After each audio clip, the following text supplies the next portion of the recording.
Welcome back.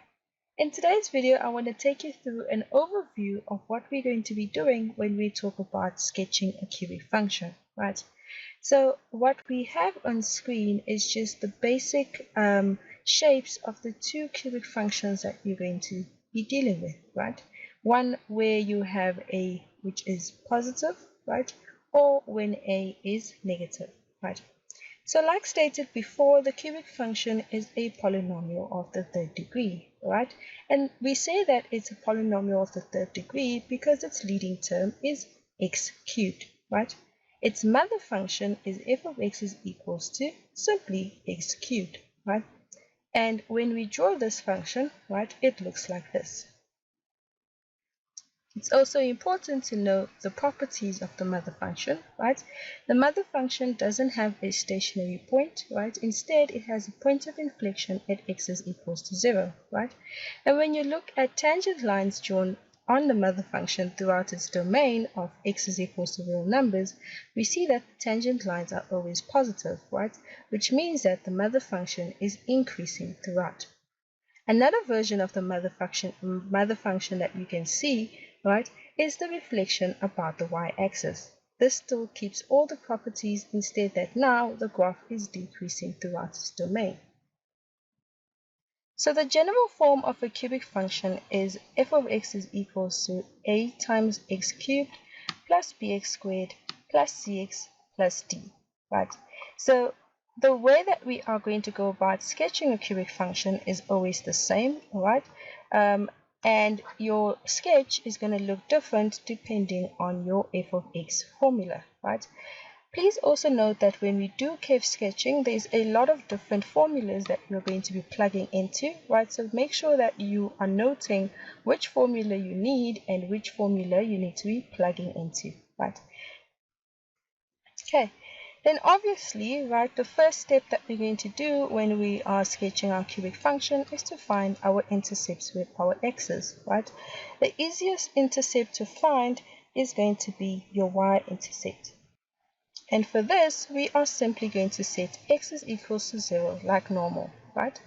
Then you have to find your x-intercepts, or what we call the roots, right? In order to do this, we're going to use a more sophisticated method called the factor and remainder theorem, right? So this is what the factor theorem states. It states that if f of k is equals to 0, then x minus k is a factor. And if f of minus k is equals to 0, then x plus k is a factor, right? All that means is that through trial and error, we are just going to pick random x values, right? And we're going to plug these x values into our f of x formula, okay? For example, if we wanted to test if x minus 2 is a factor, right, we would plug in 2 into our f of x formula, right? If doing so results in an output of 0, then we know that x minus 2 is one of our factors, right? If, for example, you wanted to test x is equals to minus 6, right, you do the same thing.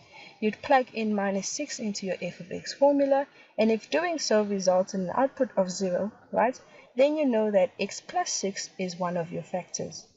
Then once we've received our first factor through trial and error, right, we're going to obtain our remaining factors using a method of your choice, right? So you can use polynomial long division, or you can use synthetic division, or you can simply use inspection, right? And we'll go through all these methods in the future videos. The next point that we need to be concerned about is locating our stationary points, right? So to find our stationary points, we're going to set f prime of x is equals to 0, right? Once we've obtained our stationary points, say x1 and x2, right, we're going to draw ourselves a derivative timeline, okay? And this is going to help us to determine our intervals of increase and decrease. So how this works is that on your number line, you are going to just jot down, okay, your x values at your stationary points, okay, so x1 and x2. Then, like in inequalities, you are just going to have to choose test values within each interval that's going to help you to determine whether your original function f of x is increasing or decreasing. If we look at this example, for example, for the open interval from negative infinity to x1, right, we see that the graph is increasing, right? And for the interval between x1 and x2, if you plug in that test value into your derivative function, right, you are going to get a negative sign, right?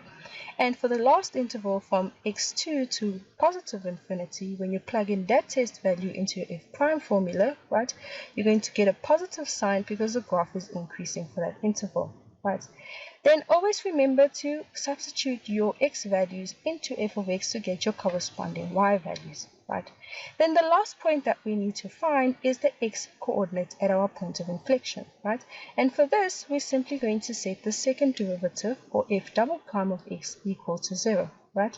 Again, always substitute that x value back into f of x to get the corresponding y value. Now, there is one last situation that you need to be aware of, okay?